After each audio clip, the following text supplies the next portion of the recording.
दिल्ली रे। ओके।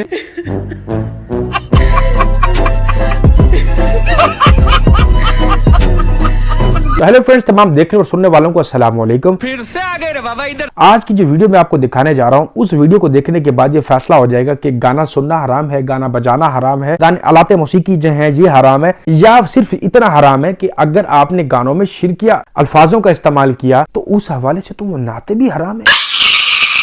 जिस नातों के अंदर आप नबी पाक सल्लल्लाहु अलैहि वसल्लम से कब्र के अंदर मदद मांग रहे हैं, उसके अलावा दुनिया के अंदर मदद मांग रहे हैं और आप अपने वलियों से मदद मांग रहे हैं, तो शिरक तो आप ये भी कर रहे हैं। अरे बाप रे। तो इंजीनियर साहब की वीडियो में आपको दिखाता हूँ। मेरे भाई, मौसीकी जो है ना, इसके बारे में मैं बारहा बोल चुका हूँ कि गाना इस्लाम में बिल्कुल जायज़ है। सही बुखारी में हदीस है कि नबी इस्लाम ने सईदा आयशा से कहा कि शादी के मौके पे गाने वाली क्यों नहीं भेजी। गाने वाले मर्द मर्दों में बैठे, औरतें औरतों में बैठे, मर्दों औरत का इख्तिलात ना हो, गाने के शिरकी अल्फाज ना हो, गुस्ताखाना ना हो, गाने भी गाए जा सकते हैं। थोड़ी बहुत अगर म्यूजिक है, यानी जो घर में दफ वगैरह या ढोलकी वाला मामला, इसके ऊपर कोई शरई गिरफ्त नहीं है। एक प्रोग्राम में गांधी साहब ने इसे जायज़ बताया है, मगर हम वजाहत को समझ ना सके। गांधी साहब ने जिस तरह वजाहत की थी है ना, उस तो बाद भी अगर किसी को समझ नहीं आई ना, तो मैं तो उन्होंने नहीं समझा सकता।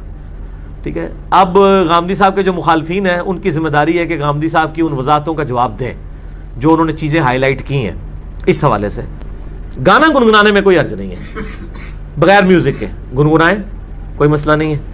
और म्यूजिक में भी वो अगर अब ये वीडियो देख लेने के बाद एक बात तो साफ साफ निकल कर सामने आ चुकी है कि शादी का मतलब होता है खुशी की खबरी, ऐसे ही खुश खबरी होता है, तो उसके अंदर गाना जो है वो हराम नहीं है। अगर होता तो ये हदीस कभी भी ना होती। इसका जवाब एक मुफ्ती दे रहा है, मिरासी किस्म का आदमी। उस बंदे को मैं बिल्कुल मौलवी नहीं मानता। वो मौलवी तो क्या, वो तो मेरे ख्याल से इंसान कहलाने के लायक भी नहीं है। बात तो सही है। उसकी वजह यह है कि मैंने आज तक उस बंदे के मुंह से कोई पॉजिटिव अल्फाज नहीं सुने। वो जिसके बारे में बोलता है वो उल्टी करता है, जिसके बारे में बोलता है गंद निकालता है। मतलब इतना एक नेगेटिव थॉट्स तो उसके बचपन से उसके उस्तादों ने या उसके इर्द गिर्द के लोगों ने उसमें ऐड किया।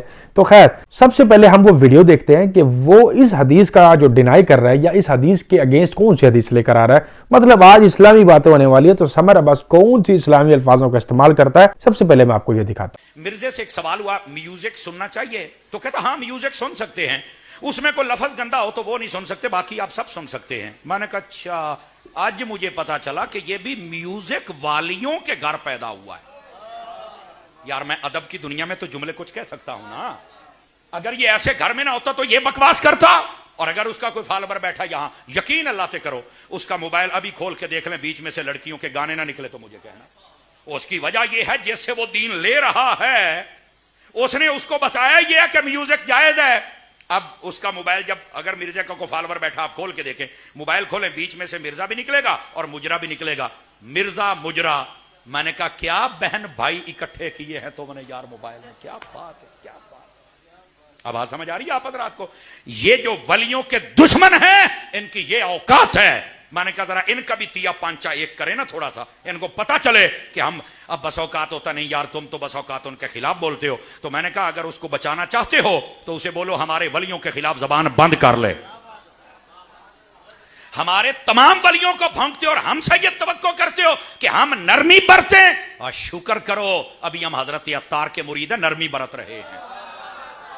हमें बहुत सोच समझ के बोलना पड़ता है, वरना जनाब साड़ी पंजाबी कहते हैं पा तेनू नथ देवा। समझ आ रही है ना? और हम डाल भी रहे हैं अल्लाह की रहमत से। चीखता बहुत है, आप देखो ये मौलवी क्या कह रहे हैं। तो मैंने कहा मौलवी पता क्यों कहते हैं? मोहल्ले में चोर आ जाए तो चौकीदार शोर मचाता है, वो बताता है डाकू आ गया है। अगरचे वो किसी मल्लेदार दो चार को दोस्त बना ले, नहीं मैं डाकू नहीं हूं, मेरी शक्ल देखो, मैंने तो दाढ़ी रखी हुई है, मैं तो हदीस का नंबर बताता हूं। समझ आ रही ना? लेकिन जो चौकीदार होता है उसे पता है हम हैं चौकीदार रसूलुल्लाह के। हम बता रहे हैं इस दीन की गली के अंदर ये ठग आ गया है, बचो। और इंशाअल्लाह जब तक हम जिंदा हैं, हम इस डाकू को किसी घर में घुसने नहीं देंगे।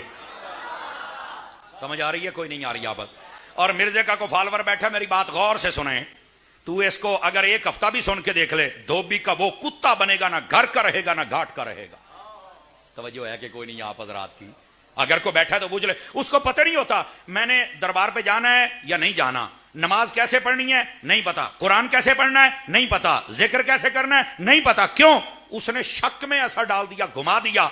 जरा बोलने की है ना, बोल लेता है ना, तो बोली की वजह से तुम उसके पीछे लग जाते हो। अगर कोई यहां बैठा है, मुझे लगता नहीं कोई होगा, लेकिन चूंकि पूरी दुनिया लाइव सुनती है, तो मैंने कहा ये अब जब भी मेरी तकरीर शुरू होती है, ये तो बेचारे सारे ऐसे यूं देखते हैं कि अब ये हमारे साथ क्या करने वाला है।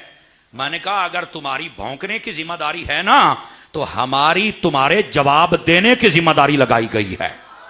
हम तुम्हें जवाब देंगे और बताएंगे। अगर उसका कोई फॉलोवर बैठा है, देखो उसे पता नहीं होता, बस औकात हम ये कहते हैं, उसका कोई फॉलोवर बैठा ना, उसकी मां भी 11वीं करती, बाप भी करता है, और अच्छी नमाज पढ़ते हैं, दरूद सलाम नात सब कुछ करते हैं। बंदा कहे यार तू इस मिर्जे के पीछे लग के सब कुछ छोड़ गया है, तेरे तो माँ बाप ये 11वीं करते हैं। कह रहा हाँ वो अम्मी अब्बू को तो पता ही किसी बात का नहीं। मैंने कहा वाकई अगर पता होता तो तेरे जैसा पैदा करते, अगर पता होता तो तेरे जैसा लावारिस और कमीना पैदा करते जो अपने मां बाप को छोड़ गया है। और मैं अगली बात बताऊंगा आप हजरात को, जो बुजुर्गों का दुश्मन हो जाए, आप क्या कहते हैं, बड़ों का अदब करना चाहिए, करना चाहिए कि नहीं करना चाहिए? तो जो इस्लाम के बड़ों का अदब ना करे। अब आप मुझे ये बता दें कि इसने जिन अल्फाजों का इस्तेमाल किया, कि इंजीनियर ने एक भी ऐसा अल्फाज इस्तेमाल किया? पहली बात, यहां से आपको इल्म का तकाजा हो रहा होगा, या आपने डिफरेंस बिटवीन कर लेना इंजीनियर एंड लामती। तो अब डॉक्टर जाकिर नाइक सलाम करता हूं मैं उस बंदे को, पता नहीं उसने कितने लाखों लोगों को मुसलमान किया, उसको ये नाउजुबिल्लाह जकर बोल रहा है। वो जकर का तो हमें पता नहीं था, क्योंकि हमारी कोई लैंग्वेज अरबी नहीं है। इंजीनियर साहब की वीडियो से पता चला कि जकर वो होता है जो एक मर्द की शर्मगाह होती है। मतलब एक इतने अच्छे स्कॉलर को जिसने इतने लोगों को मुसलमान किया, ये किससे तशबीह दे रहा है? मतलब ये तो इसका इल्मी लेवल है, लानत है तेरे इल्मी लेवल पर। उसके बाद मुझे लगा कि यार ये बंदा किसी अच्छे अल्फाजों के साथ उसको डिनाई करेगा। इसने तो नबी की हदीस ना सुनाई, ना ही तो फिर ये अपनी इस वीडियो के अंदर नबी की हदीस को बयान कर रहा है। नहीं सरकार, उसने हर बात पे दाद लेनी है, किसी नचनिए का बच्चा। शाबाश बेटा, बहुत बढ़िया। दूसरे नंबर पर उसने फॉलोवर की बात करने के, किधर इतना का फॉलोवर तो नहीं बैठे, और मिर्जे का को फॉलोवर बैठा, मेरी बात गौर से सुने। लैंग्वेज देख लें इस बंदे की, ये जाहिल किस्म का आदमी ये सुना रहे हैं अपनी औलाद को। मतलब इसके पीछे लगाए हुए कौन किन माँ बापों के बेटे हैं जो उसके इर्द गिर्द बैठ कर सुभान अल्लाह की सदा लगा रहे हैं। आपको बिरयानी का डब्बा मिल जाए ना, आप कहीं भी बैठ जाएंगे। सरकार आप गली चौराहे कहीं पर भी बैठ जाएंगे, आपको मतलब है सिर्फ बिरयानी के डब्बे से, अच्छी बोटी से आपको पता चल जाए अच्छी बोटी अच्छा खाना कहाँ मिल रहा है। सरकार आपने पहुंच जाना। बेशक वो नबी पाक के तजरील पर तजरील कर रहा। मेरा एक दोस्त है, बल्कि कई दोस्त है, मेरे माँ बाप से अफजल मेरा पीर, मेरा मुर्शिद जी, मेरे माँ बाप तो उत्ते, मेरे माँ बाप कुर्बान। अब खुद को कुर्बान कर, कुत्ते अपनी हथड़ियां निकाल के अपने पीर का हार बना, तू अपने माँ बाप क्यों कुर्बान कर रहा है अपने पीर पे?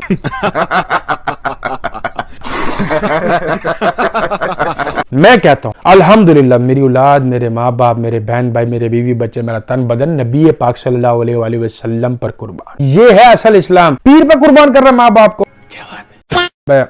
दफा हो जाओ यार। यार ये वीडियो कैसी लगी कमेंट्स में जरूर बताइएगा। कमेंट्स में मुझे सजेस्ट किया करें किस पर वीडियो बनाओ, किस पर ना। अपना बहुत सारा ख्याल रखें, सर्दी से बचें, अपने बच्चों का ख्याल रखें, दुआ में याद रखिएगा। मिलता है नेक्स्ट वीडियो में। अल्लाह हाफिज।